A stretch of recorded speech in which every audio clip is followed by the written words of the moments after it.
He wanted Don Porfirio to change, and la gente revolucionaria, on the other hand, that wanted all of Mexico to change.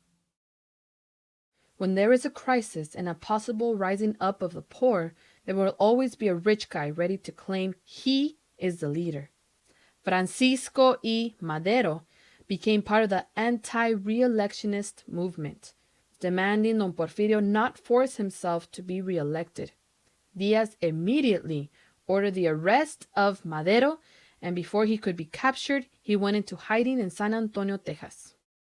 From Texas, alone, with no army, Francisco Madero ended up declaring the beginning of La Revolución on November 20th, 1910 at 6 p.m.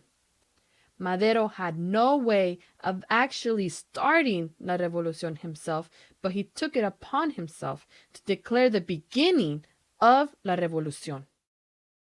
Even without the knowledge of Madero, small bands of revolucionarias and revolucionarios had started forming outside of pueblos across the country, and the idea of La Revolución began to spread. The Flores Magón brothers had prepared themselves. From Los Angeles and San Diego, they organized attacks on Baja California as the first organized rebel action taken on behalf of La Revolución Mexicana, winning control of Mexicali on January 29, 1911, Tecate on April 25th, Tijuana on May 8th, and San Quintín on May 13th.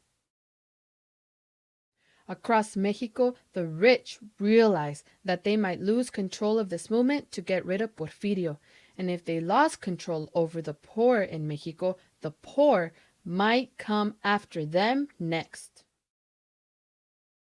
Two leaders came to represent the revolutionary interests of the poor in Mexico, General Francisco Villa and General Emiliano Zapata. Madero, who was still in hiding in Texas, understood their power, and he immediately named Villa as General of the División del Norte. And to the south, Emiliano Zapata formed the revolutionary División del Sur. Villa and Zapata declared open rebellion in support of Madero at first. Again, as is typical, another rich guy saw what was happening and declared himself the true leader of La Revolución. Venustiano Carranza, a rich hacendado from Coahuila, with an army he formed by giving rifles to the peones that worked on his haciendas. It was clear now that everyone wanted Don Porfirio out, and even before any major battle had taken place, Porfirio Diaz, the former Iron Man of the Americas, boarded the steamship Ipiranga, leaving Mexico on May 31st, 1911 for Paris, France, never again to return. On June 7, 1911, Madero entered Mexico City as the new president. Madero got his wish. All he had wanted was to be president, not Tierra y Libertad, not México para los mexicanos. Madero kept 90% of the old Porfiriato government officials and army generals, and he promoted the most terrible general of all as his number one backup, Victoriano Huerta. Huerta did not respect Madero, and when Madero asked Huerta to put down a rebellion to protect his new government, Huerta instead arrested Madero and threw him in prison, declared himself president and the leader of a new Porfiriato.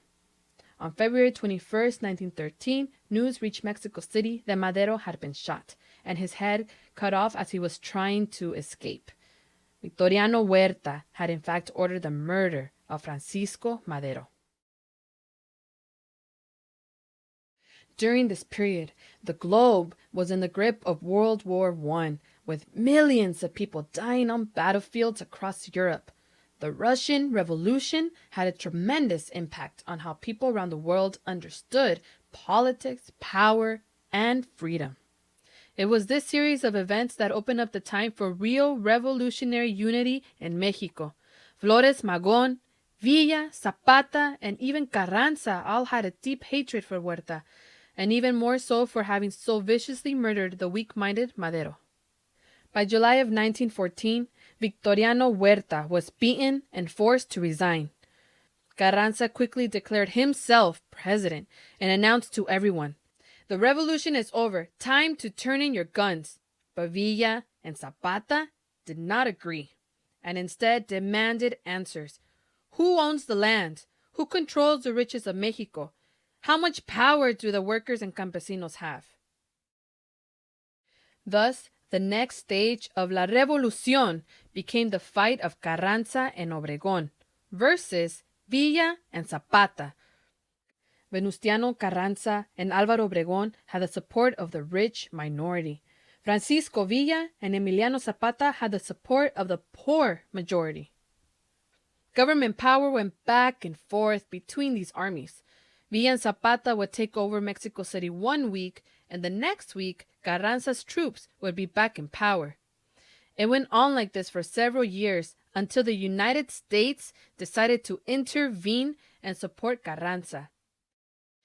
The United States government allowed Carranza and Obregón to secretly transport troops and supplies from the U.S. on U.S. trains in order to prepare an ambush.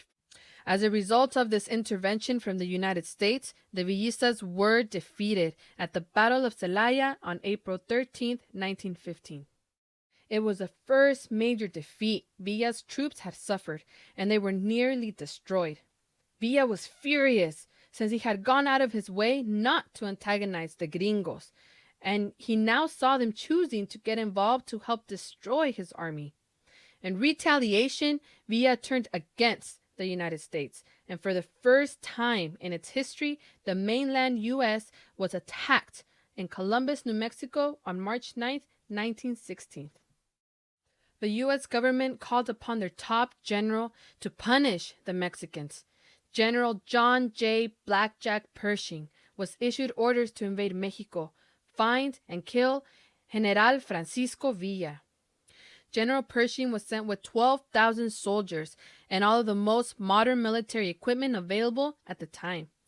The gringos crossed the border into Mexico on March 14, 1916, and almost a year later, they crossed back into the United States on February 7, 1917, humiliated without having captured Villa and not even once having caught sight of Villa's troops. While Villa was busy dodging the U.S. Army, Carranza promised to make a deal with Zapata. Carranza invited Zapata to unite with him against the gringo invasion and gave his word that the land would soon be given back to the campesinos. But it was all a lie. General Emiliano Zapata was then ambushed and assassinated on April 10, 1919, by order of Venustiano Carranza.